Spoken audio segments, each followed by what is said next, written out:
Hello friends, welcome to the Impetus Academy. I hope आप सभी अच्छे होंगे, पढ़ाई कर रहे होंगे, घर पे सेफ होंगे।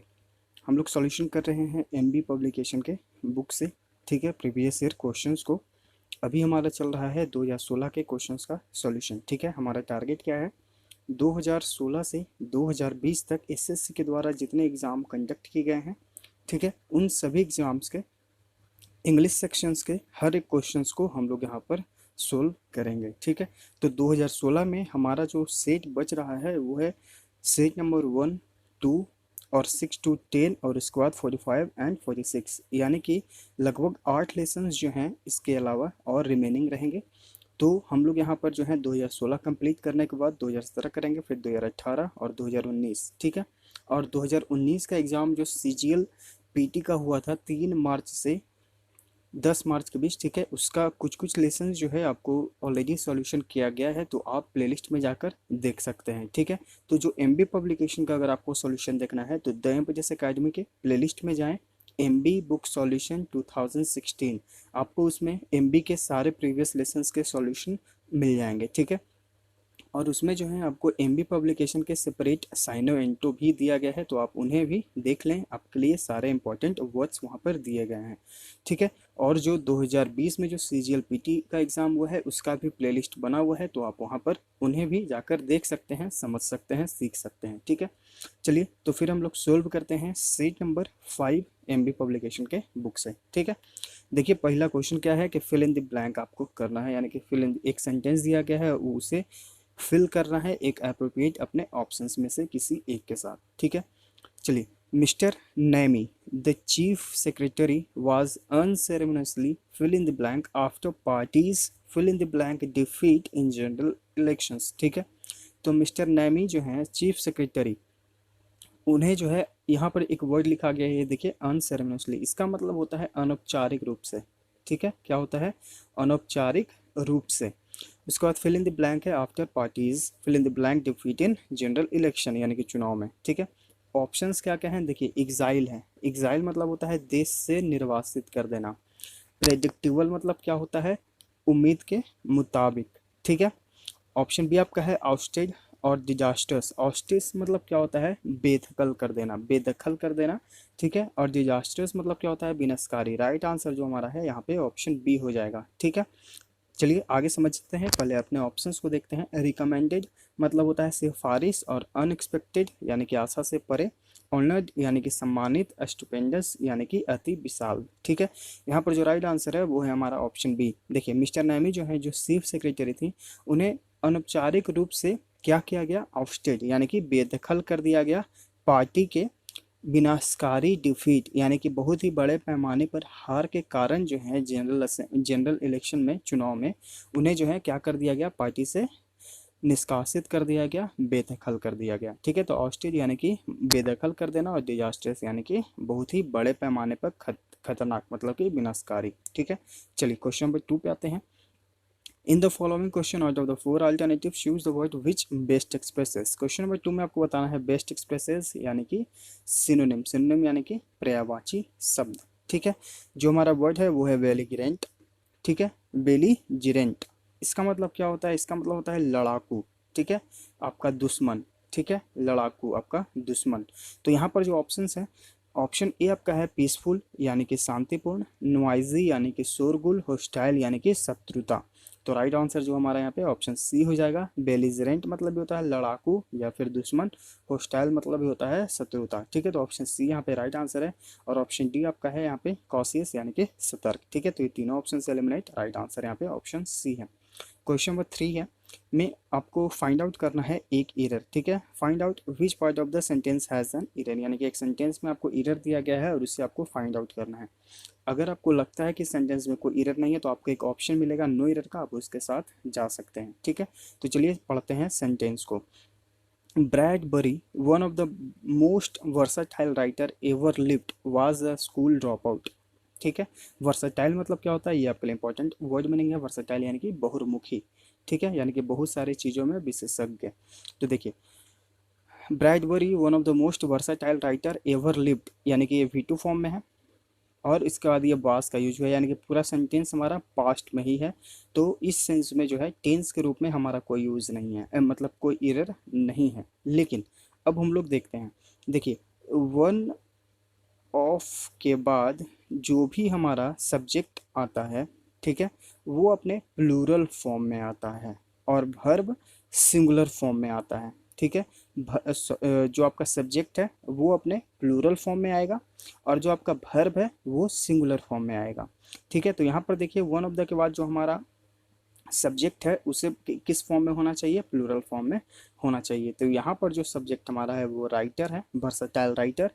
तो यहाँ पर राइटर के जगह में क्या करना होगा, राइटर्स करना होगा, क्योंकि वन ऑफ के बाद जो हमारा सब्जेक्ट बनेगा वो अपने प्लूरल फॉर्म में होगा और वर्ब हमारा सिंगुलर फॉर्म में होगा। देखिए यहाँ पे वाज का यूज हुआ है, वर्ब हमारा सिंगुलर फॉर्म में है और जो हमारा सब्जेक्ट हो गया वो राइटर की जगह क्या करना होगा, राइटर्स करना होगा, इसे प्लूरल बनाना होगा, ठीक है। तो ऑप्शन बी में आपका यहाँ पे एरर हो जाएगा। चलिए क्वेश्चन नंबर 4 पे आते हैं। यहाँ पे आपको बताना है वन वर्ड सब्स्टिट्यूशन, ठीक है। वन हु हेट्स पीपुल, यानी कि एक ऐसा व्यक्ति जो लोगों को नफरत की दृष्टि से देखता है, नफरत करता है, ठीक है। तो ऑप्शंस क्या क्या हैं, ऑप्शन है आपका है मिसैंड्रिस्ट। मिसैंड्रिस्ट मतलब होता है कि एक ऐसा व्यक्ति जिसे खास सिर्फ पुरुषों से घृणा हो, ठीक है, न कि पूरे मानव जाति से, ठीक है। इस ये जो मिसैंड्रिस्ट है इसका मतलब होता है सिर्फ पुरुषों से घृणा हो, स्त्रियों से भी नहीं, बच्चों से भी नहीं, सिर्फ पुरुष वर्ग से, ठीक है। तो ये एलिमिनेट हो जाएगा। ऑप्शन बी आपका है मिसोलॉजिस्ट। मिसोलॉजिस्ट मतलब क्या होता है, विद्या से घृणा, यानी कि जो जिसको विद्या से कोई मतलब नहीं है, घृणा हो, ठीक है। ऑप्शन सी आपका है मिसैंथ्रोपी। मिसैंथ्रोपी मतलब होता है मानवद्रोही। तो राइट आंसर जो हमारा हो जाएगा वो हो जाएगा आपका ऑप्शन सी। यहाँ पे वही बात हो रहा है, वन हु हेट्स पीपल यानी कि जो लोगों से नफरत करता है, और मिसैंथ्रोपी मतलब भी वही होता है, ठीक है। और ऑप्शन डी आपका है मिसोजाइनिस्ट, यानी कि स्त्री जाति से घृणा, ठीक है। तो देखिए ये हो गया आपका मैन जाति मतलब पूरा पुरुष जाति, और ये हो गया आपका स्त्री जाति से घृणा करने वाला। तो ये दोनों याद कर लीजिएगा, पूछे जाते हैं एग्जाम में। क्वेश्चन नंबर 5, क्वेश्चन नंबर 5 में आपको है एक सेंटेंस में अंडरलाइन सेक्शन है, ठीक है। उस अंडरलाइन सेक्शन को आप अपने ऑप्शंस में से जो आपको गिवन है उनमें से आप सुधारें अगर आपको लगता है कि गलत है। तो अगर आपको लगता है कि सेंटेंस में कोई इंप्रूवमेंट की ज़रूरत नहीं है तो आपको एक ऑप्शन मिलेगा नो इंप्रूवमेंट का, आप उसके साथ जा सकते हैं, ठीक है। तो देखिए क्या है हमारा question, question number 5, we waited in 6 hours, ठीक है। तो वेट के साथ हम लोग क्या यूज़ करते हैं, फॉर का यूज कर सकते हैं, करते हैं हम लोग फिक्स्ड प्रोपोजिशन के लेसन में ऑलरेडी सीख चुके हैं। तो ऑप्शन बी हमारा यहाँ पे राइट आंसर हो जाएगा। आपको इंग्लिश के किसी भी सेक्शन में प्रॉब्लम हो तो लेसन देखते समय आप कमेंट कर सकते हैं कि हाँ इस सेक्शन में हमें दिक्कत है, तो हम उस पर एक लेसन बना देंगे ताकि आप अच्छे से समझ लें। ऐसे हमारे जो प्लेलिस्ट हैं ऑलरेडी बहुत सारी चीज़ें आपको कवर करा दिए गए हैं, तो आप हमारे प्लेलिस्ट में जाकर जिन भी सेक्शन में दिक्कत है वहाँ पर प्लेलिस्ट बना हुआ है, आप उनमें जाकर लेसन्स को देख सकते हैं, उन्हें समझ सकते हैं, सीख सकते हैं, ठीक है। फिर भी अगर कोई प्रॉब्लम हो तो आप कमेंट कर दीजिएगा। क्वेश्चन नंबर 6 पे आते हैं। क्वेश्चन नंबर 6 में आपको बताना है अपोजिट यानी कि एंटोनिम्स, यानी कि एंटोनिम यानी कि विपरीतार्थक शब्द। जो हमारा वर्ड है वो है आपका क्लैंडस्टाइन। क्लैंडस्टाइन मतलब क्या होता है, गुप्त, अवैध, ठीक है, गुप्त या फिर अवैध। ऑप्शंस क्या क्या हैं, ऑप्शन ए आपका है फोर्थ राइट, ठीक है। तो फोर्थ राइट मतलब होता है स्पष्टवादी। तो राइट आंसर जो हमारा यहाँ पे ऑप्शन ए हो जाएगा। देखिए यहाँ पे विपरीत बताना है अपोजिट, तो क्लैंडस्टाइन मतलब होता है गुप्त, यानी कोई ऐसी चीज़ जो आपसे गुप्त है, छिपा हुआ है, ठीक है। और एक जो है स्पष्ट है आपके सामने, फोर्थ राइट, ठीक है। तो ये दोनों एक दूसरे के विपरीत हो गए। बाकी जो ऑप्शन है सरप्टिटियस, इसका मतलब क्या होता है, जाली या फिर छल, धोखा, ठीक है। ऑप्शन सी आपका है वेल्दी यानी कि धनी, और ऑप्शन डी आपका है डेस्टिट्यूट यानी कि किसी को जो है निसहाय कर देना, मतलब उससे सहारा छीन लेना, बेसहारा, ठीक है। मतलब कि बेसहारा यहाँ पर आप इसे याद कर लीजिए। तो यहाँ पर ये भी ऑप्शन एलिमिनेट हो जाएगा। डेस्टिट्यूट मतलब क्या हो गया, बेसहारा। तो चलिए देखते हैं क्वेश्चन नंबर 7 पे आते हैं।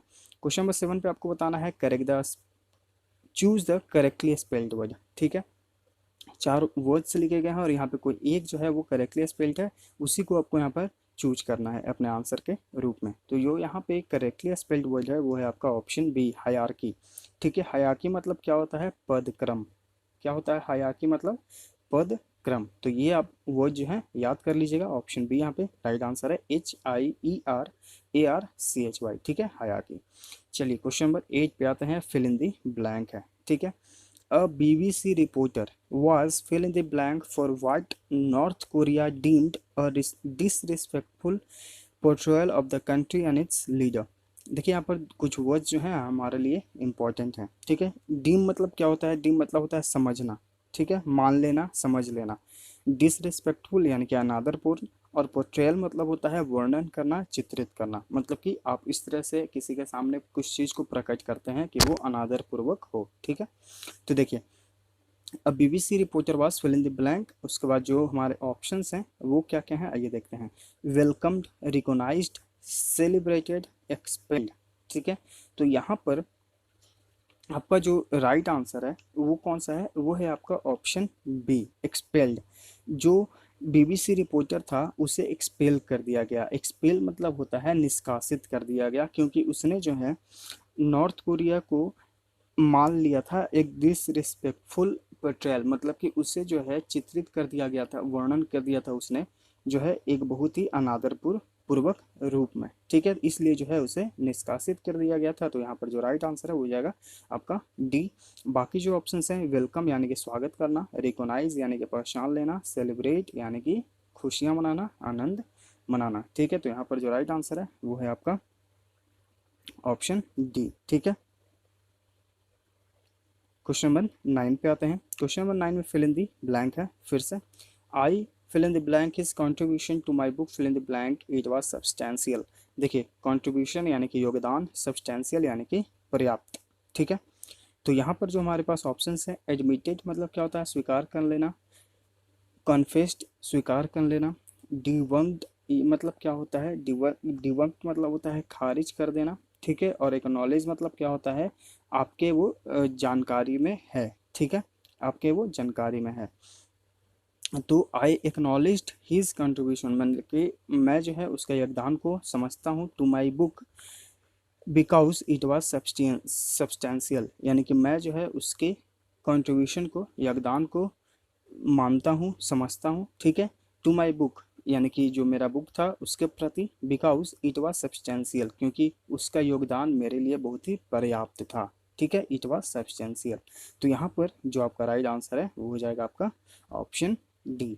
हर एक वर्ड का अर्थ यहाँ पर इसलिए आपको बताया जाता है क्योंकि यहाँ पर जो है एसएससी के द्वारा ये सब वर्ड्स पूछे जा चुके हैं आपको सिनोनिम्स के रूप में या फिर एंटोनिम के रूप में, ठीक है, इसलिए जो है आपको यहाँ पर सारे वर्ड्स को बता दिया जाता है ताकि आप अच्छे से इन्हें याद कर लें, और अगर आपके एग्ज़ाम में इस तरह के क्वेश्चंस आपके सामने आ जाए तो आप इन्हें अपना जो है तुरंत सोल्व कर सकें, ठीक है। आइए क्वेश्चन नंबर 10 पे आते हैं। क्वेश्चन नंबर 10 में आपको फाइंड करना है फिर से एरर, ठीक है। My brother along with his friends have gone to watch a movie at the nearest cinema hall, ठीक है। तो यहाँ पर देखिए हम लोग ये पढ़ चुके हैं, ऑलरेडी सीख चुके हैं। देखिए along with, इन वर्ड्स को अच्छे से याद कर लीजिएगा, ठीक है। along with, besides, besides, ठीक है, with, together with, as well as, ठीक है, as well as, along with, besides, with, together with, या फिर इन एडिशन टू, ठीक है। इन ये जो वर्ड्स होते हैं, जो अभी आपको वर्ड्स बताए गए, तो ये जो वर्ड्स होते हैं ये दो सब्जेक्ट के बीच में जुड़े हुए होते हैं, ठीक है, ये दो सब्जेक्ट्स के बीच में यूज़ होते हैं। तो ये जो जैसे मान लीजिए यहाँ पे along with का यूज़ हुआ है, तो ये along with जो है इन दोनों सब्जेक्ट में से इस सब्जेक्ट के अनुसार अपना भर्ब लेता है, यानी कि सबसे पहले वाले सब्जेक्ट के अनुसार जो है ये अपना भर्ब को यूज़ करता है, ठीक है, ना कि इस सब्जेक्ट के अनुसार, ठीक है। आपको ये ध्यान रखना है कि ये जो वर्ड्स हैं इन दोनों सब्जेक्ट के बीच में आएंगे और इन दोनों सब जो यहाँ पर यूज़ होगा सब्जेक्ट वो अपने भर्ब इस सब्जेक्ट के अनुसार लेगा, यानी कि अपने पहले वाले सब्जेक्ट के अनुसार, ठीक है। तो यहाँ पर देखिए जो ईरर हमारा है वो इस सब्जेक्ट है, ठीक है, ये सब्जेक्ट है, तो ये सब्जेक्ट चूंकि हमारा सिंगुलर है, तो सिंगुलर है तो हम अपना भर्ब भी जो है वो सिंगुलर फॉर्म में यूज़ करेंगे। तो हैव की जगह क्या यूज़ करेंगे, ऑप्शन सी में हैज़ का यूज़ करेंगे, क्योंकि हमारा सब्जेक्ट जो है सिंगुलर के अनुसार अपना भर्ब यूज़ करना है, तो भर्ब हमारा भी सिंगुलर होगा क्योंकि हमारा सब्जेक्ट सिंगुलर है, ठीक है। तो आपको इस सब्जेक्ट पर ध्यान नहीं देना है जब ये वर्ड्स आपको देखने को मिले, ठीक है। आइए क्वेश्चन नंबर 11 पे देखते हैं। क्वेश्चन नंबर 11 में आपको अंडरलाइन सेक्शन वाले पार्ट को इम्प्रूव करना है, ठीक है। Finished my homework I went out to play, यानी कि जैसे ही आपने अपना होमवर्क ख़त्म किया आप जो है बाहर चले गए खेलने के लिए, यानी कि आपने एक काम किया और तुरंत आप खेलने चले गए। ठीक है, तो ऐसे सेंटेंसेस में हम लोग यूज़ करते हैं पार्टिसिपल का, पार्टिसिपल यानी कि वर्ब के फोर्थ फॉर्म को। ठीक है, तो यहाँ पर जो हमारा राइट आंसर है वो हो जाएगा आपका ऑप्शन सी। लेकिन आपको ये ध्यान रखना है कि ऐसे कंडीशन जब हों, जब आप एक काम किए, ठीक है, और तुरंत दूसरे काम को करने चले गए, तब आपको ये फॉर्म यानी कि पार्टिसिपल वाला फॉर्म को आपको यूज़ करना है। पार्टिसिपल प्लस वर्ब का थर्ड फॉर्म, फिर आपका जो भी ऑब्जेक्ट सब्जेक्ट होगा उसे। तो देखिए यहाँ पे पार्टिसिपल फॉर्म में यूज़ हुआ है, उसके बाद फिर आपको जो यूज़ करना है वो वर्ब का थर्ड फॉर्म। तो ये आपको याद रखना है कि जैसे ही आप होमवर्क फिनिश किए, ठीक है, आपने अपना होमवर्क फिनिश किया और आप खेलने चले गए। ठीक है, तो ऐसे सेंटेंसेस को आपको हमेशा ध्यान में रखना है और पार्टिसिपल के रूप में आपको अपना सेंटेंस को कंप्लीट करना है। क्वेश्चन नंबर 12 पे आते हैं। क्वेश्चन नंबर 12 में आपको है फिल इन द ब्लैंक्स। ठीक है, the king plans to move the kingdom away from fill in the blank domestic energy consumption, a change that will allow the Saudis to fill in the blank oil exports in the year to come. तो जो राजा हैं वो उन्होंने क्या plan किया कि kingdom को किससे दूर करें। ठीक है, अवे यहाँ पर एक वर्ड यूज हुआ है तो दूर करें। चलिए समझते हैं अपने ऑप्शंस में से। ऑप्शन ए आपका है एक्स्ट्रावेजेंट और डिक्रीज। एक्स्ट्रावेजेंट मतलब होता है फिजूल खर्ची, ठीक है, डिक्रीज मतलब कमी, ठीक है। वेस्टफुल मतलब होता है अपव्यय, ठीक है, वेस्टफुल मतलब कि अपव्यय यानी कि बहुत ज़्यादा खर्चा, और इंक्रीज यानी कि बढ़ोतरी, वृद्धि, ठीक है। अननेसेसरी अनावश्यक, मिनिमाइज कम करना, सब्सटेंशियल पर्याप्त, मॉडरेट मध्यम। ठीक है, राइट आंसर जो हमारा यहाँ पे है ऑप्शन बी है। चलिए देखते हैं कैसा है। The king plans to move the kingdom away from the wasteful, यानी कि किंग ने क्या प्लान किया कि हम ज़्यादा खर्चों इससे बचें, यानी कि उससे दूर जाएं। ठीक है, मतलब ज़्यादा खर्चा ना करें। On domestic energy consumption change that will allow, और इस चेंज को करने से सऊदीज को क्या होगा, वृद्धि होगा oil exports in year to come. उससे क्या होगा कि वो जो है ज़्यादा से ज़्यादा ऑयल को एक्सपोर्ट कर सकते हैं। ठीक है, तो यहाँ पर जो राइट आंसर है वो है आपका ऑप्शन बी। क्वेश्चन नंबर 13 में आते हैं। क्वेश्चन नंबर 13 में है आपका अंडरलाइन सेक्शन को आपको जो है इम्प्रूव करना है। ठीक है, it is a normal part of growth, यानी कि एक सामान्य क्रिया है। ग्रोथ एंड डेवलपमेंट, यानी कि ग्रोथ मतलब आगे बढ़ना, डेवलपमेंट यानी कि विकास करना। फॉर अ यंग चाइल्ड, यानी कि एक यंग चाइल्ड के लिए, युवा बच्चे के लिए क्या ज़रूरी है, एक मतलब ये सामान्य प्रक्रिया है उनके ग्रोथ में और डेवलपमेंट में, यानी कि उनके वृद्धि में, उनके विकास में भी। वेरी विथ स्ट्रेंजर्स, यानी कि वो जो है अनजान लोगों से सतर्क रहें। ठीक है, तो यहाँ पर वेरी का मतलब क्या हो गया, सतर्क होना, ठीक है, चौकन्ना होना। और स्ट्रेंजर्स मतलब क्या हो गया, जो अनजान है आपसे। ठीक है, तो यहाँ पर जो है विथ जो आपका अंडरलाइन सेक्शन है, ठीक है, तो हमें ये याद रखना है कि वेरी के साथ जो है प्रीपोजिशन हम क्या यूज़ करेंगे। ठीक है, तो वेरी के साथ जो प्रीपोजिशन यूज़ करेंगे वो यूज़ करेंगे ऑफ का। हम लोग फिक्स्ड प्रीपोजिशन के लेसन में ये याद कर चुके हैं। ठीक है, वेरी के साथ आपको प्रीपोजिशन का यूज़ करना है ऑफ का, वेरी ऑफ, यानी कि सावधान रहना, चौकन्ना रहना। ठीक है, तो ऑप्शन ए आपका यहाँ पे राइट आंसर हो जाएगा। आइए देखते हैं क्वेश्चन नंबर 14। क्वेश्चन नंबर 14 में आपको सेलेक्ट करना है करेक्ट स्पेल्ड वर्ड। ठीक है, तो यहाँ पर जो आपका करेक्ट स्पेल्ड वर्ड है वो है आपका ऑप्शन ए, लेजन। ठीक है, लेजन मतलब क्या होता है, संपर्क में आना। ठीक है, संपर्क में आना, तो ऑप्शन ए आपका यहाँ पे राइट आंसर हो जाएगा। अब देखते हैं हम लोग क्वेश्चन नंबर 15। क्वेश्चन नंबर 15 में आपको देखिए यहाँ पे दिख रहा है आइडम एंड फ्रेजेस। ठीक है, तो most of us have seen the dog who is full of beans. यहाँ पर जो फुल ऑफ बीन्स है ये आपका अंडरलाइन सेक्शन है और यही आपका आइडम है, इसका आपको अर्थ बताना है। ठीक है, तो हमारे पास जो ऑप्शंस हैं वो क्या क्या हैं, आइए देखते हैं। ऑप्शन ए आपका है सक्सेसफुल, यानी कि सफल। ठीक है, पॉपुलर यानी कि प्रसिद्ध, लैक एनर्जी यानी कि एनर्जी में कमी आना, और एनर्जेटिक यानी कि ऊर्जावान। ठीक है, तो यहाँ पर जो हमारा राइट आंसर होगा वो होगा आपका ऑप्शन बी, फुल डी। ठीक है, full of beans. Full of beans मतलब क्या होता है, बहुत ही ऊर्जावान होना, जो हमारा अंडरलाइन सेक्शन यहाँ पे है। ठीक है, फुल ऑफ बीन्स इसका मतलब क्या होता है, ऊर्जावान होना। ठीक है, तो ऑप्शन बी यहाँ पे राइट आंसर डी हो जाएगा। ठीक है, एनर्जेटिक। अब हम लोग देखते हैं क्वेश्चन नंबर 16। अच्छा, यहाँ पर देखिए थोड़ा सा क्वेश्चन जो है क्लियरिटी नहीं है तो थोड़ा सा मैनेज कर लीजिएगा। ठीक है, क्वेश्चन नंबर 16 में आपको बताना है one word substitution. A person of great learning in several languages, यानी कि एक ऐसा व्यक्ति जो बहुत सारे भाषाओं का ज्ञाता हो। ठीक है, बहुत सारे भाषाओं का। ऑप्शंस हैं पोलीक्रैप। पोलीक्रैप मतलब क्या होता है, इसका मतलब होता है फलदायक। ठीक है। ऑप्शन बी आपका है पॉलीग्लॉट यानी कि बहुभाषी, तो राइट आंसर जो है यहाँ पे ऑप्शन बी हो जाएगा, यानी कि एक ऐसा व्यक्ति जो बहुत सारे भाषाओं को जानता है।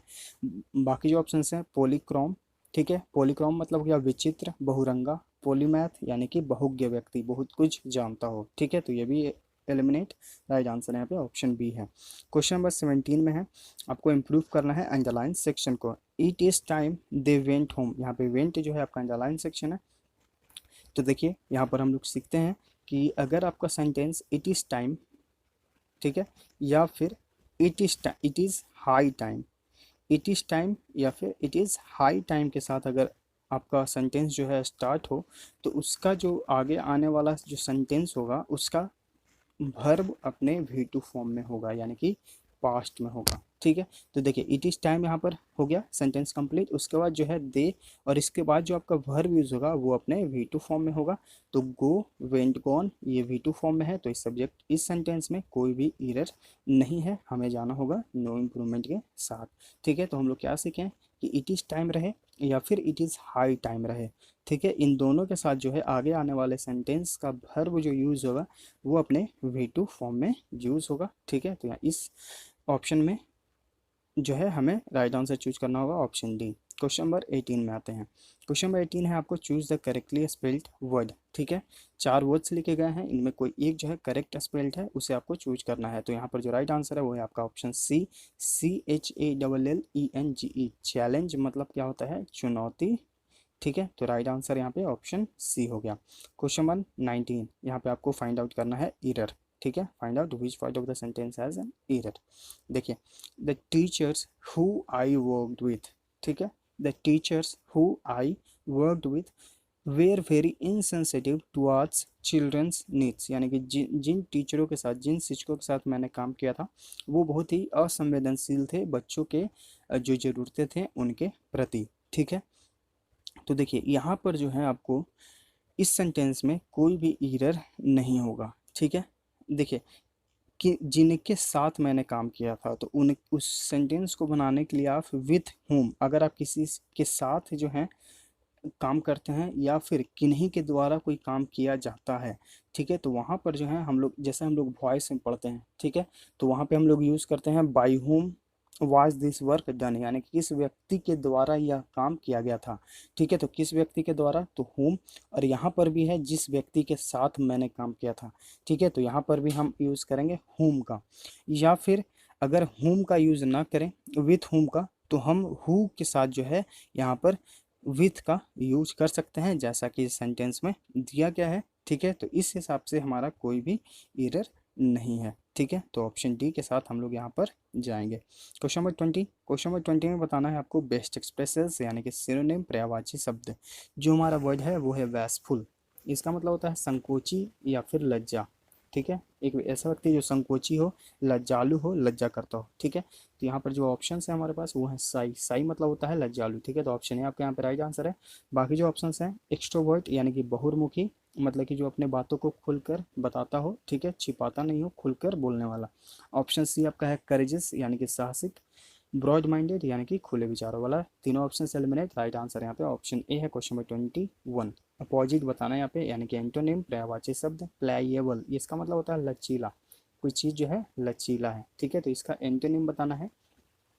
तो यहाँ पर जो ऑप्शंस हैं, ऑप्शन ए आपका है रिजिड यानी कि कठोर, सख्त, तो राइट आंसर जो हमारा यहाँ पे ऑप्शन ए हो जाएगा, एक चीज़ लचीला है और एक चीज़ कठोर है, ठीक है। बाकी जो ऑप्शंस हैं फ्रेंडली यानी कि दोस्ताना, फ्लेक्सिबल, लचीला, देखिए ये सिनोनिम है, याद कर लीजिएगा, लेकिन हमें यहाँ पे बताना है एंटोनिम्स, इसलिए राइट आंसर यहाँ पे ऑप्शन ए है। और ऑप्शन डी आपका है अप्लीकेबल यानी कि लागू, ठीक है, तो तीनों ऑप्शन से में right answer A. Question number 22 पे आते हैं, फिल इन द ब्लैंक है, he is fill in the blank rich at he fill in the blank about high taxes, यानी कि वह है बहुत ही ज़्यादा रिच, ठीक है, लेकिन उसे जो है हाई टैक्सेस से थोड़ा सा प्रॉब्लम है, ठीक है। यहाँ पे अबाउट का यूज़ हुआ है, ये आपको ध्यान रखना है, यानी कि जो हाई टैक्सेस हैं, जो उच्च कर दरें हैं, उससे उसे जो है कुछ परेशानी यहाँ पे अबाउट का सेंस इसमें बनता है, ठीक है। तो चलिए अपने ऑप्शंस को देखते हैं। ऑप्शन है आपका है ऑप्शंसली, इसका मतलब देखिए दो अर्थ होता है इसका, एक अर्थ होता है अशिष्टता और एक अर्थ होता है अत्यधिक, ठीक है। वाइन्स मतलब होता है नाराजगी, तो राइट आंसर जो है हमारा यहाँ पे ऑप्शन ए हो जाएगा। अत्यधिक रिच है फिर भी जो है उसे हाई टैक्सेस से प्रॉब्लम है। मतलब अगर कोई भी गवर्नमेंट या राज्य सरकार, सेंट्रल सरकार जो भी है, अगर वो आपको किसी लिमिट दर से ज़्यादा अगर आपसे जो है टैक्सेस लेना शुरू कर दें तो आपसे भी में नाराज़गी होगी। तो यहाँ पर यही बात हो रहा है। ठीक है, वाइन से मतलब हो गया नाराज़गी प्रकट करना। बाकी जो ऑप्शंस हैं, केयरलेस यानी कि लापरवाह, काम यानी कि शांत, वरीज यानी कि चिंताएं। ठीक है, यहाँ पे कोई भी ऑप्शन जो है यहाँ पर अप्रोप्रिएट नहीं होंगे। राइट आंसर आपका यहाँ पे ऑप्शन ए है। क्वेश्चन नंबर 23 पे आते हैं। आपको बताना है बेस्ट एक्सप्रेसेस यानी कि सिनोनिम, पर्यायवाची शब्द। जो वर्ड हमारा है वो है एल्ट्रिस्टिक, इसका मतलब होता है परोपकारी। क्या होता है? परोपकारी। तो ऑप्शंस क्या क्या है? होस्टाइल, देखिए वर्ड ऊपर भी आया था, होस्टाइल मतलब शत्रुता। आउटडेटेड यानी कि पुराना। सेल्फिश यानी कि स्वार्थी। और फिलेंथ्रोपिक यानी कि परोपकारी। तो राइट आंसर यहाँ पे ऑप्शन डी हो गया। ये वर्ड आपको OWS में भी मिलेगा तो याद कर लीजिएगा। ठीक है, क्वेश्चन नंबर 24 पे आते हैं। OWS यानी कि one word substitution, a person who loves empty spaces. ठीक है, तो उसे क्या कहा जाता है? यानी कि एक ऐसा व्यक्ति जो खाली जगहों को पसंद करता हो। तो ऑप्शंस क्या क्या है? ऑप्शन ए आपका है नीलोमैनिया। ठीक है, ऑप्शन बी आपका है क्लेप्टोमेनिया यानी कि चोरी करने की आदत। ऑप्शन सी आपका है कोस्मोमेनिया, ऑप्शन डी आपका है राइट आंसर यहाँ पे। ठीक है, मेगलोमेनिया मतलब होता है कि एक ऐसा पर्सन जिसे खाली जगहों से प्यार है। ठीक है, तो ऑप्शन डी यहाँ पे राइट आंसर हो जाएगा। यहाँ पर देखिए ऑप्शन ए जो है इसका अर्थ जो है कुछ भी अप्रोप्रिएट हमें नहीं मिला। ठीक है, इसलिए जो है हम इसका अर्थ आपको नहीं बता पाए हैं। ठीक है, तो यहाँ पर जो राइट आंसर है ऑप्शन डी है। आइए देखते हैं क्वेश्चन नंबर 25 में क्या कहता है। क्वेश्चन नंबर 25 में कहता है आपको वन वर्ड सब्स्टिट्यूशन बताना है। ठीक है, क्वेश्चन नंबर 25 में है one word substitution. To send someone back to his or her own country, यानी कि किसी को उसके देश वापस जो है भेज देना। ठीक है, तो ऑप्शन ए आपका है एक्सटर्पेट, इसका मतलब होता है उखाड़ देना। ठीक है, ऑप्शन बी आपका है रिपैट्रिएट यानी कि उसे जो है अपने देश, अपने कंट्री को वापस भेज देना। तो राइट आंसर जो है हमारा यहाँ पे ऑप्शन बी हो जाएगा। ऑप्शन सी आपका है एक्सप्रोप्रिएट यानी कि जब्त कर लेना, सीज कर लेना। ठीक है, और ऑप्शन डी आपका है एग्जाइल यानी कि निर्वासित कर देना। ठीक है, तो ये तीनों ऑप्शन जो है एलिमिनेट हो जाएंगे। देखिए एक्साइल मतलब होता है निर्वासित कर देना, यानी कि आप उसे अपने देश से निकाल दिए। और यहाँ जो क्वेश्चन पूछ रहा है कि आप उसे उसके देश को वापस भेज रहे हैं। ठीक है, तो इसलिए जो है दोनों में अंतर है वर्ड्स में। राइट आंसर यहाँ पे ऑप्शन बी हो जाएगा। रिपैट्रिएट मतलब होता है किसी को वापस भेजना उसके घर, उसके देश। ठीक है, आइए क्वेश्चन नंबर 26 पे आते हैं। आइडम एंड फ्रेज है। यहाँ पे देखिए idem and phrase. The team captain was at sixes and sevens regarding him winning his winning strategy. तो यहाँ पर जो आपका अंडरलाइन सेक्शन है यही आपका आइडम है, एट सिक्सेस एंड सेवेंस। इसका मतलब क्या होता है? इसका मतलब होता है परेशान होना। ठीक है, एट सिक्सेस एंड सेवन मतलब क्या होता है? परेशान होना। तो यहाँ पर जो ऑप्शंस हैं, केयरलेस यानी कि लापरवाह, कॉन्फिडेंट यानी कि आश्वस्त होना। ठीक है, ऑप्शन सी आपका है कंफ्यूज्ड। तो राइट आंसर यहाँ पे ऑप्शन सी है, कंफ्यूज मतलब होता है परेशान होना। ठीक है, और ऑप्शन डी आपका है करेजियस यानी कि साहसी होना। तो यहाँ पर राइट आंसर जो है हमारा ऑप्शन सी हो जाएगा। Question number 27। क्वेश्चन नंबर 27 में आपको इम्प्रूव करना है। ठीक है, अंडरलाइन सेक्शन को। She told me she has a headache. ठीक है, यहाँ पर जो अंडरलाइन सेक्शन है वो है आपका हैज़। तो चूंकि हम लोग देख रहे हैं कि यहाँ पे यूज़ हुआ है टोल्ड का, यानी कि V2 फॉर्म है। ठीक है, subject plus V2 plus object, यानी कि हमारा सब्जेक्ट पास्ट इंडिफिनिट में बनता है ये स्ट्रक्चर पे। ठीक है, तो सी टोल्ड यानी कि वर्ब के सेकंड फॉर्म में ये यूज़ हो रहा है, यानी कि जो हमारा सेंटेंस है वो पास्ट में है। ठीक है, तो पास्ट में है तो आगे आने वाला पार्ट भी हमारा पास्ट में ही होगा। तो यहाँ पर जो हैज़ का यूज हुआ है ये गलत है, क्योंकि हैज़ का प्रयोग होता है प्रेजेंट को दर्शाने के लिए। पास्ट को दर्शाने के लिए हम लोग क्या यूज़ करेंगे? हैड का यूज़ करेंगे। ऑप्शन ए आपका यहाँ पे राइट आंसर हो जाएगा। ठीक है, राइट आंसर जो है हमारा यहाँ पे ऑप्शन ए है। हैज़ का प्रयोग, हैज़ और हैव का प्रयोग हम लोग प्रेजेंट को दिखाने के लिए करते हैं, जिस प्रकार से इज एम आर को करते हैं। ठीक है, उसी प्रकार से वाज ए वेयर को पास्ट में दर्शाने के लिए करते हैं, और हैड का प्रयोग भी पास्ट को दर्शाने के लिए करते हैं। ठीक है, तो ऑप्शन ए आपका यहाँ पे राइट आंसर है। सी told me she had a headache, उसने मुझसे कहा कि उसे जो है सर में दर्द थी। ठीक है, हेडेक यानी कि सर में दर्द होना। चलिए क्वेश्चन नंबर 28 पे आते हैं। यहाँ पे आपको फाइंड आउट करना है इरर। द सीजर्स, सीजर्स मतलब क्या हो गया?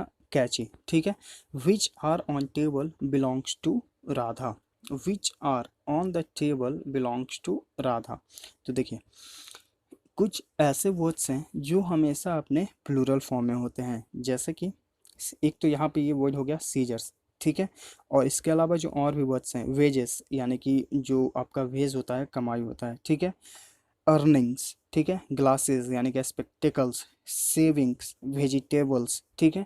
तो ऐसे जो वर्ड्स हैं हमेशा अपने प्लूरल फॉर्म में होते हैं और उनका जो वर्ब यूज़ होता है वो भी अपने प्लूरल फॉर्म में ही यूज़ होता है, ठीक है। तो यहाँ पर देखिए द सीजर्स, इसके बाद इसके साथ जो इसका वर्ब यूज़ हुआ है वो प्लूरल फॉर्म में है, आर का यूज़ हुआ है, ठीक है। लेकिन इसके बाद जो हम जो वर्ब देख रहे हैं ये जो है सिंगुलर फॉर्म में यूज़ हुआ है, क्योंकि यहाँ देखिए बिलोंग्स का यूज़ है। बिलोंग्स का यूज़ हम लोग कब करते हैं, बिलोंग्स का यूज़ करते हैं ये V5 फॉर्म में है, यानी कि जब हमारा सब्जेक्ट सिंगुलर होता है, ही सी नेम, ठीक है। तो ये सिंगुलर के साथ जो है V5 का यूज़ होता है। जबकि हम लोग यहाँ पर देख रहे हैं कि हमारा सब्जेक्ट चूंकि प्लूरल है तो प्लूरल के साथ हम लोग प्लूरल वर्ब के फॉर्म को यूज़ करेंगे। तो यहाँ पर जो है बिलोंग्स की जगह हम लोग क्या यूज़ करेंगे, बिलोंग का यूज़ करेंगे, यानी कि V1 फॉर्म में। जैसा कि हम लोग पढ़े थे टेंस के लेसन्स में कि जितने भी प्लूरल नाउन होंगे तो उनके साथ हम लोग V1 का यूज़ करेंगे। तो ये प्लूरल नाउन है तो इसके साथ हम लोग V1 का यूज़ करेंगे, और जितने भी सिंगुलर नाउन्स होते हैं उनके साथ हम लोग V5 फॉर्म का यूज़ करते हैं, यानी कि SCIES का यूज़ करते हैं, ठीक है। तो यहाँ पर जो एरर है वो है आपका ऑप्शन सी, बिलोंग्स की जगह हमें क्या यूज़ करना होगा, सिर्फ बिलोंग का यूज़ करना होगा। यहाँ से इसको रिमूव करिए। क्वेश्चन नंबर 29 पे आते हैं। इसमें आपको फाइंड आउट करना है एरर, ठीक है। Each of the girls in my class Singh well. देखिए हमारा जो टेलीग्राम चैनल है द इम्पेरियस एकेडमी, उसका लिंक डिस्क्रिप्शन बॉक्स में दिया गया है, या फिर आप टेलीग्राम चैनल को इंस्टॉल करके टेलीग्राम जो ऐप होता है उसे इंस्टॉल करके हमारा आप चैनल सर्च करें द इम्पेरियस एकेडमी, आपको वहाँ पर जो है मिल जाएगा, उससे आप वहाँ पर ज्वाइन करें। उसके ज्वाइन करने के कुछ आपको बेनिफिट्स हैं, जैसे कि आपको डेली वहाँ पर क्विजेस होते रहते हैं, मैथ्स, इंग्लिश, रीजनिंग, जीएस, ठीक है। फिर आपको वहाँ पे इंग्लिश का मॉक टेस्ट दिया जाता है फ्री में, और इसका यूट्यूब पे सॉल्यूशन कराया जाता है। फिर आपका जब एग्ज़ाम होगा, जैसे कि अब एग्ज़ाम होने वाला है, तो आपका जो लूसेंट बुक होता है, ठीक है, जो जीएस का लूसेंट बुक है, इसके इंपॉर्टेंट टॉपिक्स आपको दिए जाते हैं डेली, ताकि आप एग्ज़ाम में और बेहतर करें, क्योंकि हर एक क्वेश्चन, हर एक मार्क आपके लिए इंपॉर्टेंट है। तो आप जितना ज़्यादा अपना राइट आंसर जो है अपने एग्ज़ाम में चूज करेंगे, आप उतना ही ज़्यादा आंसर वहाँ पर गेन करेंगे, ठीक है। और इसके अलावा जो है आपको वहाँ पे बहुत सारे बेनिफिट्स देखने को मिलेंगे। करेंट अफेयर्स भी वहाँ पर दिया जाता है। तो ये जो बात हुआ हमारा टेलीग्राम चैनल के लिए हुआ, और उसी से रिलेटेड ये है कि हम टेलीग्राम चैनल पे क्विज़ में ये क्वेश्चन हूबहू दिए थे, और वहाँ पे हम लोग ये चीज़ सीखे थे कि ईच ऑफ के बाद जो है हमारा नाउन जो होता है वो अपने प्लूरल फॉर्म में होता है, ठीक है। और जो हमारा वर्ब होता है वो अपने सिंगुलर फॉर्म में होता है। नाउन प्लूरल फॉर्म में, ठीक है, यानी कि बहुवचन इसे बनाना होगा, और जो वर्ब है इसे सिंगुलर बनाना होगा, ठीक है। तो देखिए ईच ऑफ के बाद जो हमारा नाउन है ये हमारा प्लूरल फॉर्म में यानी कि बहुवचन में है, तो इसमें कोई भी दिक्कत नहीं है। लेकिन आगे जो हमारा वर्ब यूज़ हुआ है सिंग, ये है अपने V1 फॉर्म में यानी कि प्लूरल फॉर्म में है, ठीक है। जबकि हम लोग क्या सीखे थे कि जो वर्ब यूज़ होगा वो अपने सिंगुलर फॉर्म में यूज़ होगा, ठीक है। तो सिंग की जगह हम लोग क्या यूज़ करेंगे, सिंग्स का यूज़ करेंगे। तो ऑप्शन बी में आपका यहाँ पे एरर है, सिंग की जगह क्या यूज़ करेंगे, सिंग्स का, ठीक है, क्योंकि हमारा सब्जेक्ट सिंगुलर है तो सिंगुलर के साथ V5 का यूज़ करते हैं, ठीक है। तो ऑप्शन बी में एरर हो गया। क्वेश्चन नंबर 30 पे आते हैं। Choose the correctly spelled word. आपको चूज करना है इन चारों वर्ड्स में से कोई एक करेक्टली स्पेल्ड वर्ड, ठीक है। तो जो वर्ड्स हैं उसमें करेक्टली स्पेल्ड वर्ड है वो आपका ऑप्शन ए, डिस्कॉर्ड, ठीक है। इसका मतलब क्या होता है, डांसिंग, यानी कि डांस करने की जो प्रक्रिया होती है उससे बोला जाता है, ठीक है। तो इसका अर्थ अगर आप याद करना चाहें तो याद कर सकते हैं, ऐसे ज़्यादा इम्पोर्टेंट तो हमें नहीं लग रहा है, लेकिन फिर भी आप याद कर लीजिएगा। इसका मतलब क्या होता है, डांसिंग का जो प्रक्रिया होता है वो, ठीक है। तो मेन रूप से आप इसे डांसिंग के फॉर्म में यूज कर सकते हैं, याद कर सकते हैं। ऑप्शन ए आपका यहाँ पे करेक्टली स्पेल्ड है। चलिए क्वेश्चन नंबर 31 पे आते हैं। क्वेश्चन नंबर 31 है आपका आइटम एंड फ्रेजेस, ठीक है। जो वो क्वेश्चन हमारा है वो है to play second fiddle. To play second fiddle यानी कि आप किसी मूवी में या कुछ में भी अपने लाइफ में, किसी की लाइफ में, ठीक है, वहाँ पर आप जो है एक माइनर रोल प्ले करते हैं, ठीक है। माइनर रोल जिसे सपोर्टिंग रोल भी आप कह सकते हैं, ठीक है। यानी कि आपका जो रोल है मेन हीरो नहीं है आप, उसके साथ जो सपोर्टिंग हीरो होता है आपका वो रोल होता है, ठीक है। तो यहाँ पर जो राइट आंसर है वो है आपका option C, to support the role and view of another person, यानी कि आप दूसरों जो लीड पर्सन होता है उसके साथ जो काम करता है उसे बोला जाता है सपोर्टिंग रोल, ठीक है। तो वही है यहाँ पे टू प्ले सेकेंड फिडल, यानी कि आप जो है सपोर्टिंग रोल में वहाँ पर काम करते हैं। ठीक है, तो ऑप्शन सी यहाँ पे राइट आंसर है। बाकी जो ऑप्शंस हैं देख लेते हैं इनका अर्थ, क्योंकि हर एक वर्ड का अर्थ जानना हमें ज़रूरी है। हैप्पी मतलब खुश, चेयरफुल खुश, हैप्पी मतलब होता है खुश, चेयरफुल आनंदित, हेल्दी यानी कि स्वस्थ। ठीक है, इंपॉर्टेंस यानी कि महत्व, रिड्यूस कम करना, to go back seat driving यानी कि वापस जाओ और अपनी कार चलाओ। ठीक है, तो ये कोई यहाँ पे सेंस नहीं बन रहा है, राइट आंसर यहाँ पे ऑप्शन सी है। आइए क्वेश्चन नंबर 32 देखते हैं। यहाँ पे आपको बताना है बेस्ट एक्सप्रेसेस यानी कि सिनोनिम। प्रीकर्सर, इसका मतलब क्या होता है? इसका मतलब होता है अग्रगामी, यानी कि जो आपके पूर्वज हैं। ठीक है, जो आपके पहले आ चुके हैं, पूर्वज। ठीक है, तो ऑप्शंस क्या क्या है, सिनोनिम हमें बताना है यहाँ पे। तो ऑप्शन है आपका है फोर रनर यानी कि पूर्वज, तो राइट आंसर यहाँ पे हमारा ऑप्शन ए हो गया। ठीक है, फोर रनर यानी कि पूर्वज, प्रीकर्सर यानी कि पूर्वज। बाकी जो ऑप्शन है, प्रीडिक्योसाइट यानी कि शर्त रखना, प्रेरोगेटिव मतलब क्या होता है? विशेषाधिकार, और वाइब्रेशन मतलब क्या हो गया? कंपन। ठीक है, तीनों option eliminate, right answer A है। क्वेश्चन नंबर 33 हमारा है आइडम एंड फ्रेजेस। ठीक है, to put one's hand to the plough. ठीक है, इसका मतलब हो गया कि आप जो है किसी कठिन कार्य को करने के लिए चुन लेते हैं। ठीक है, तो राइट आंसर यहाँ पे ऑप्शन बी है, टेकअप यानी कि ग्रहण कर लेना, या डिफिकल्ट टास्क यानी कि डिफिकल्ट कठिन टास्क मतलब कार्य, यानी कि आप एक कोई कठिन कार्य को करने के लिए चुन लेते हैं, ग्रहण कर लेते हैं। ठीक है, तो राइट आंसर यहाँ पे ऑप्शन बी है। आपको इसी तरह का से जो है एसएससी भी आपका एक डिफिकल्ट टास्क है, इसको आपको पार करना है। इस बार अच्छे से प्रिपरेशन करते रहिए, हर एक सेक्शन पे ध्यान देते रहिए। मैथ्स, रीजनिंग, जीएस, इंग्लिश, हर एक क्वेश्चन आपको इक्वल मार्क कैरी करता है, इसलिए आपके लिए हर एक क्वेश्चन, हर एक सेक्शन इंपॉर्टेंट है।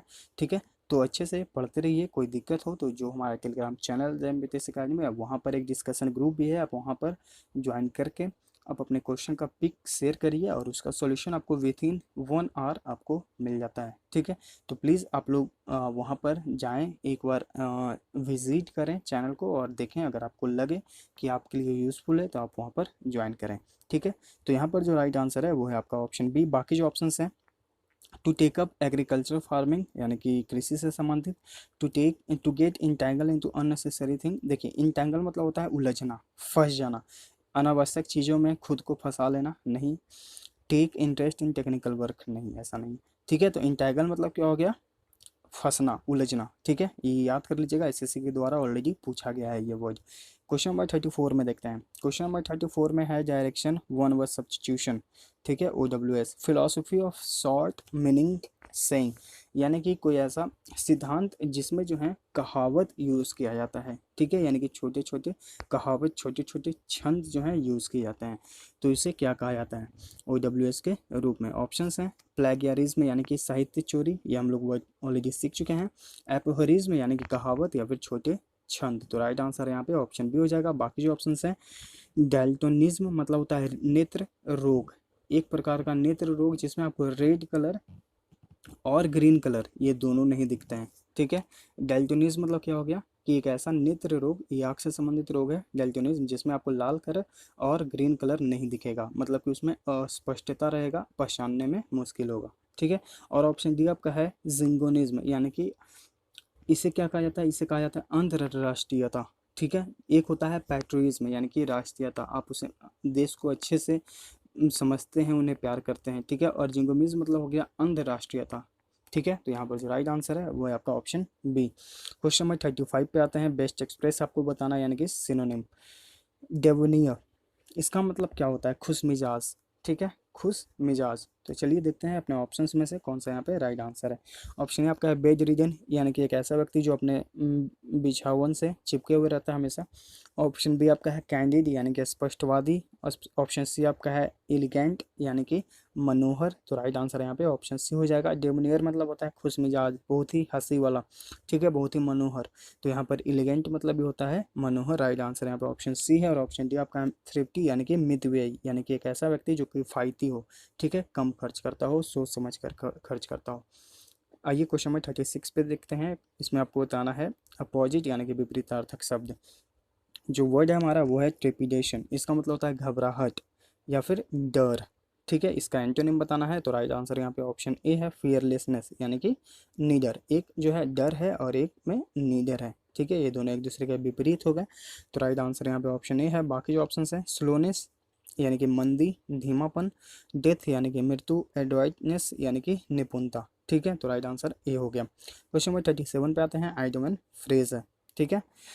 To set one's face against, यानी कि इसका अर्थ हुआ कि दृढ़ता के साथ जो है आप किसी चीज़ का विरोध करते हैं, ठीक है। To set one's face against, यानी कि आप दृढ़ता से किसी चीज़ का, किसी व्यक्ति का विरोध करते हैं। तो राइट आंसर जो है यहाँ पे ऑप्शन ए हो जाएगा। टू अपोज विद डिटर्मिनेशन, या डिटर्मिनेशन मतलब दृढ़ता से, और अपोज यानी कि विरोध करना, यानी कि आप जो है किसी का दृढ़ता से विरोध करते हैं या फिर किसी चीज़ का। बाकी जो ऑप्शन हैं, टू जज बाई अपेयरेंस, यानी कि किसी के पहनावे से, किसी के मतलब कोई व्यक्ति जो है रूप जिसका हो उससे आप उसे जज करते हैं, आंकते हैं, ठीक है। To get out of difficulty, यानी कि समस्या से बाहर जाना। To look at one steadily, यानी कि तेजी से किसी की ओर देखना, स्टेडली यानी कि तेजी से।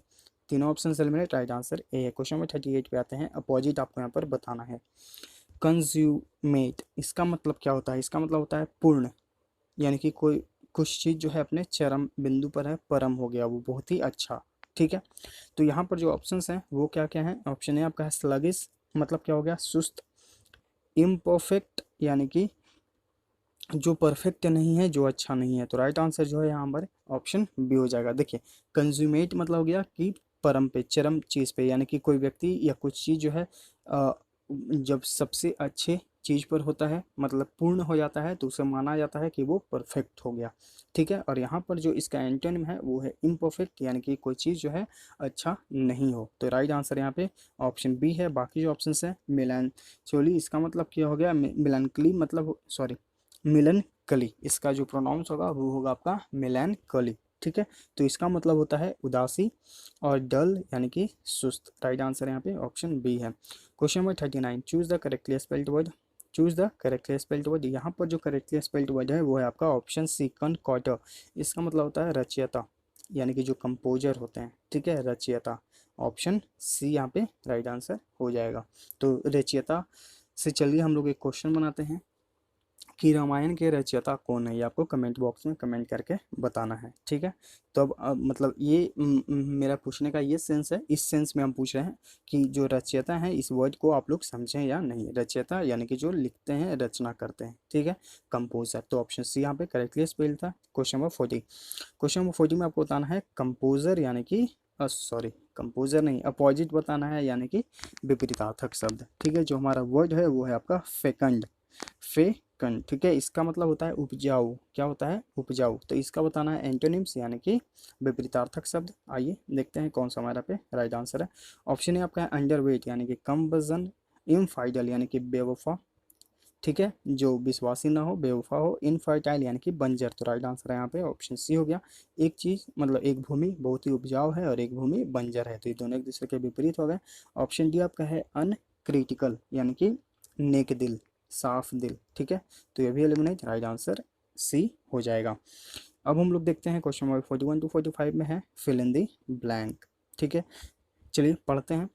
If you go horse riding, जब भी आप पढ़ें तो शुरू के 2 से 3 लाइन आप लोग जरूर पढ़ लें, ताकि आप जो है उससे आगे आने वाले जो मतलब कि जो ये सेंस है वो आप उसे समझ सकें, कि आपका सेंटेंस जो है, आपका जो पैसेज है, जो आपको फिल इन द ब्लैंक करना है, वो किस सेंस में करना है, पॉजिटिव सेंस में वो पूरा दिया गया या फिर नेगेटिव सेंस में, ठीक है।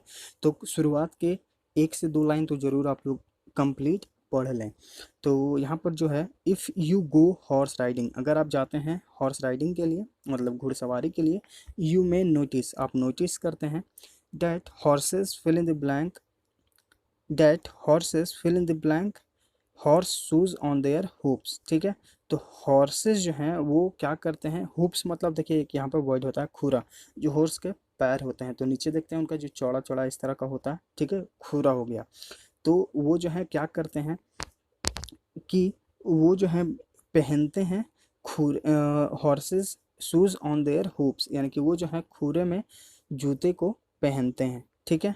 बाकी जो ऑप्शन हैं, पुट मतलब रखना, कीप रखना, हैव, ठीक है, तीनों ऑप्शन एलिमिनेट, पहनते हैं, ठीक। दीज यू शेप्ड शूज, उनका जो शू होता है वो यू शेप का होता है, मतलब शेप मतलब हो गया आकार, ठीक है। शेप मतलब क्या हो गया, आकार हो गया। Which are made of hard metal, यानी कि जो बने होते हैं, जो शूज होते हैं वो बहुत ही कड़े मेटल के बने होते हैं। Are very important to the horses, और वो हॉर्सेस यानी कि घोड़े के लिए महत्वपूर्ण होते हैं। ठीक है।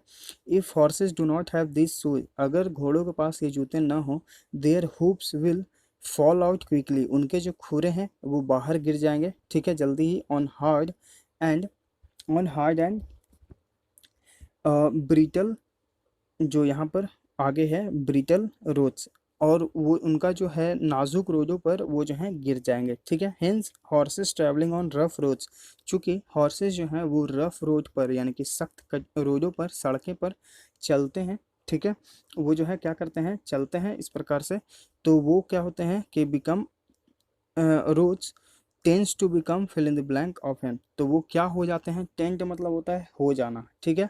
और यहाँ पर जो 45 नंबर है वो होते हैं लेम ऑफ एन, और वो जो है जैसे ही ज़्यादातर वो जो है रफ रोड्स पर चलते हैं, और चलने की वजह से वो क्या हो जाते हैं, लेम हो जाते हैं, यानी कि लंगड़े हो जाते हैं, एक प्रकार से थोड़ा स्लो स्लो जो है चलने लगते हैं। Without shoes horses carrying heavy loads also become injured easily, और बिना जूतों के जो घोड़े हैं वो क्या हो जाते हैं, वो जल्दी ही घायल हो जाते हैं। इंजर्ड यानी कि घायल होना। इंजर के साथ जो है प्रिपोजिशन क्या यूज़ होता है, कल हम लोग लेसन में पढ़े हैं, तो अगर आप लेसन को, कल वाला लेसन कंप्लीट देखे हैं, तो आप लोग को कमेंट करना है कि इंजूरियस के साथ जो है वो क्या प्रिपोजिशन यूज़ होता है, इंजूरियस। ठीक है, जानलेवा, इसके साथ प्रिपोजिशन आपको बताना है। ठीक है। चलिए क्वेश्चन नंबर 46 to 50 बनाते हैं, लेकिन इसके लिए सबसे पहले आपको एक पैसेज पढ़ना होगा, और उन पैसेज के बेस्ड पर ही आप जो है इन 5 क्वेश्चंस को सोल्व कर पाएंगे। चलिए। As the tortoise tucks its feet and head inside the shell, tortoise मतलब क्या होगा, कछुआ। टक मतलब होता है अंदर रखना, जो कछुआ है रख लेता है अपने पैर और अपने सिर को अंदर। सेल मतलब जो क्या होता है, खोल, जैसे कि देखते हैं कछुए का शेप, उसके ऊपर एक खोल होता है। ठीक है, ब्राउन कलर का। तो वो क्या करता है कि अपने पैर को और अपने सर को जो है उस खोल के अंदर रख लेता है, and will not come out, और वो बाहर नहीं आएगा जब तक, even you may break the cell into pieces, अगर आप उन्हें खोल को तोड़ भी देते हैं। ठीक है, छोटे छोटे टुकड़े में। Even so the character of the man who has control over his motives and organs, तो देखिए मनुष्य का भी जो कैरेक्टर होता है, व्यक्तित्व होता है, ऐसा ही होता है। Who has control over his motives and organs, उसे जो है अपने मोटिव्स पर और अपने ऑर्गन्स पर, अपने इंद्रियों पर जो है कंट्रोल करना पड़ता है। इज अनचेंजेबली इस्टेब्लिश्ड, तो उसे जो है परिवर्तित, इस्टेब्लिश कर लेना चाहिए। ठीक है। ही controls his on inner forces, he controls his on inner forces, यानी कि वह जो है अपने अंदर के फोर्सेस को कंट्रोल करता है, नियंत्रित करना है। Nothing can draw them out against his will, और उसे अपने इच्छाओं के प्रति जो है वो मतलब जो है बना हुआ रहता है, उसे भटकता नहीं है। By this continuous reflex of good thoughts, यानी कि इन अच्छे सोच के कारण, एंड गुड इम्प्रेशंस, और अच्छे इम्प्रेशन के कारण जो है, इम्प्रेशन मतलब क्या हो गया, प्रभाव के कारण, moving over the surface of the mind, और जो सर में, जो आपके दिमाग में हमेशा अच्छी बातें चलते रहती हैं, अच्छे इम्प्रेशंस चलते रहते हैं। The tendency to good becomes strong, तो जो अच्छे बनने की प्रवृत्ति होती है, टेंडेंसी यानी कि प्रवृत्ति। ठीक है, अच्छे बनने की जो प्रवृत्ति होती है वो बहुत ही मजबूत हो जाती है। जैसे कि अगर आप अच्छे लोगों के साथ रह रहे हैं और बुरे लोगों के साथ रह रहे हैं, तो इनमें से जो है आपके आपके लिए ज़्यादा फायदेमंद कौन सा होगा, अच्छा या फिर बुरा। आप सभी जानते हैं कि आपके लिए जो है अच्छा वाला ही आपके लिए बेटर होगा, बेस्ट होगा। तो यही बात यहाँ पे हो रहा है कि अगर आप अच्छे लोगों के साथ रहते हैं, अच्छे थॉट्स रखते हैं मन में, ठीक है, अच्छे इंप्रेशंस रखते हैं अपने मन में, तो आप जो है, आप में भी जो है अच्छाई आने लगती है, प्रवृत्ति उस तरह की जागृत होने लगती है। ठीक है। एंड इन कंसिक्वेंस, यानी कि और इसका जो परिणाम होता है, we are able to control the इंद्रियाज और सेंस ऑर्गन, और इससे हम लोग क्या करते हैं कि अपने इंद्रियाओं को, अपने ऑर्गन्स को कंट्रोल करने में सक्षम हो जाते हैं। ठीक है, तो ये हुआ इस पैसेज का अर्थ। आइए अब इसके बेस्ड पर हम लोग 5 क्वेश्चंस को बनाते हैं। The author uses the inner forces in the passage, which of the following would be the most correct meaning। देखिए inner forces मतलब क्या हो गया, इनर फोर्सेस मतलब हो गया कि जो सेंस ऑर्गन्स के द्वारा जो रिड्यूस होते हैं, प्रोड्यूस होते हैं। ठीक है, forces produced by sense organs. Inner मतलब हो गया ये, क्योंकि हमारे जो ऑर्गन्स हैं वो हमारे शरीर के अंदर ही रहते हैं, तो ये जो सेंस ऑर्गन्स हैं इनके द्वारा जो है फोर्स प्रोड्यूस होते हैं, वही यहाँ पर जो है इनर फोर्स का अर्थ हुआ। ठीक है। Question number 47, which of the following statements would illustrate the metaphor in the passage. देखिए इलस्ट्रेट मतलब क्या होता है, वर्णित करना, ठीक है, उदाहरण देना, और मेटाफोर मतलब हो गया रूपांतर, यानी कि आपके रूपरेखा में अंतर, ठीक है। तो यहाँ पर जो राइट आंसर होगा वो होगा आपका option B, a man of character refuses to be influenced by outside compulsions against his will, यानी कि जो राइटर हैं वो किस तरह से इस पैसेज में दर्शाते हैं एक व्यक्ति को। तो एक व्यक्ति का जो कैरेक्टर होता है वो बाहरी लोगों के इन्फ्लुएंस में नहीं आता है। यहाँ देखिए refuses to be influenced by outsider, यानी कि जो बाहरी लोग होते हैं उनके इन्फ्लुएंस में आने से मना कर देता है, कंपल्सन्स अगेंस्ट हिज विल, क्योंकि उसका विल जो है अपने इंद्रियों के द्वारा जो है कंट्रोल्ड किया गया है, ठीक है। तो यहाँ पर जो राइट आंसर है ऑप्शन बी है। Question number 48, which of the following statements may be assumed to be reflect the central theme of the passage. तो इस पैसेज का सेंट्रल थीम क्या हो सकता है, तो इस सेंट्रल का पैसेज थीम हो सकता है कि good thoughts lead to the control of the sense organs, यानी कि जो आपकी अच्छी सोचें हैं, आपकी अच्छे इंप्रेशंस हैं, वो आपके सेंस ऑर्गन्स को कंट्रोल करती हैं। तो ऑप्शन है आपका यहाँ पे राइट आंसर हो जाएगा। Question number 49, in the following statement would be the most correct in explaining the metaphorical meaning of the break the cell into pieces. तो break the cell into pieces का अर्थ यहाँ पर क्या हुआ, ठीक है। तो यहाँ पर जो अर्थ हुआ वो हुआ inflicting physical and mental agony और मैन, जैसे कि अगर आप उसके जो सेल है कछुआ का, उसे अगर आप तोड़ देंगे तो उसे क्या होगा, दर्द होगा, ठीक है। तो यहाँ पर जो यही बात हो रहा है कि यहाँ पर बात हो रहा है inflicting physical and mental agony on main. Inflict मतलब क्या होता है, पीड़ा पहुंचाना। आप जो है उसे फिजिकल यानी कि भौतिक रूप से और मानसिक रूप से जो है पीड़ा पहुंचा सकते हैं एक व्यक्ति को, जिस प्रकार से कछुए को पहुंचाया जा सकता है, ठीक है। तो राइट आंसर यहाँ पे ऑप्शन डी हो जाएगा। क्वेश्चन नंबर 50, जैसे कि जैसे यहाँ पर एक अच्छे से समझते हैं कि अगर आप किसी कवर है, ठीक है, और इस कवर को अगर आपको तोड़ दिया जाए, जैसे कि अगर आप बारिश में जा रहे हैं और आप छाता कैरी कर रहे हैं और छाता तेज हवा में उड़ गया, ठीक है। तो अब छाता उड़ने के बाद क्या हो गया कि अब आप भीग जाएंगे, यानी कि अब जो है आपको हानि पहुंच सकता है, आपको सर्दी खांसी जुकाम हो सकता है, ठीक है। तो यहीं पर यही बात हो रहा है कि break the cell into pieces, यानी कि अगर आप तोड़ देते हैं कवच को, जो खोल है उसे आप तोड़ देंगे तो आपको हानि होगा, दर्द होगा, ठीक है। तो ऑप्शन डी यहाँ पे राइट आंसर हो जाएगा। Question number 50, the passage consist of two long sentences and a short one. देखिए कंसिस्ट के साथ प्रीपोजिशन ऑन का यूज़ करना है या फिर आप कंप्राइज का यूज़ करें, कंप्राइज सिर्फ यूज़ करना है या फिर यूज़ करना है कंसिस्ट ऑफ, ठीक है। ये आपको कंफ्यूज करते हैं एग्जाम में, कंप्राइज के साथ भी एग्जामिनर क्या करता है, ऑफ का यूज़ कर देता है, जबकि ये गलत है। या आप सिर्फ कंप्राइज लिखें या कंसिस्ट ऑफ लिखें, इसका मतलब होता है सम्मिलित होना, से मिलकर बना होना, ठीक है। तो यहाँ पर जो क्वेश्चन नंबर 50 है इसका राइट आंसर है वो है आपका question option B, the attainment of perfect character is the result of a long process of mental discipline. Attainment मतलब क्या होता है, प्राप्ति, ठीक है। एक बेहतर कैरेक्टर को प्राप्त करने के लिए क्या है कि आपको जो है मेंटल डिसिप्लिन में रहना ज़रूरी है, फिजिकल डिसिप्लिन में रहना ज़रूरी है, और ये एक लॉन्ग प्रोसेस है। ये नहीं कि आज हम लोग 12 बजे पढ़ने के लिए बैठे हैं और 8 बजे तक पढ़ लिए रात में, ठीक है, और कल जो है हम लोग कुछ नहीं किए, कल दिन भर सोए, तो ऐसा नहीं होगा, ठीक है। आपको ये रेगुलर ग्रेजुअली धीरे धीरे बढ़ना होगा। अगर आप आज 1 घंटा पढ़ रहे हैं, कल 2 घंटे पढ़िए, फिर 3 घंटे पढ़िए, फिर 4 घंटे पढ़िए, ठीक है। तो ये ग्रेजुअली बढ़ता है, यानी कि धीरे धीरे। इसमें एक लंबा प्रोसेस है, 2 महीने, 3 महीने, 5 महीने, 6 महीने में आप ये जो है कैरी कर सकते हैं, मतलब इस तक अटेंड कर सकते हैं, प्राप्त कर सकते हैं, ठीक है। तो राइट आंसर यहाँ पे ऑप्शन बी हो जाएगा, ठीक है। तो ये हुआ पूरा सॉल्यूशन सीट नंबर 5 का एमबी पब्लिकेशन के बुक से। आई होप आपको हर एक क्वेश्चन अच्छे से समझ में आ गया होगा। तो समझाने का तरीका अच्छा लगा तो, और अगर आप नए हैं तो इस चैनल को सब्सक्राइब भी कर लीजिएगा ताकि आपके पास नोटिफिकेशन जाता रहे, आप अपडेट होते रहें। और लेसन्स को ज़्यादा से ज़्यादा शेयर करें अपने स्टडी ग्रुप्स में ताकि और लोग जो है इसे देखें, समझें, सीखें और हमारे साथ जुड़े। मिलते हैं आगे के लेसन्स में। Thank you.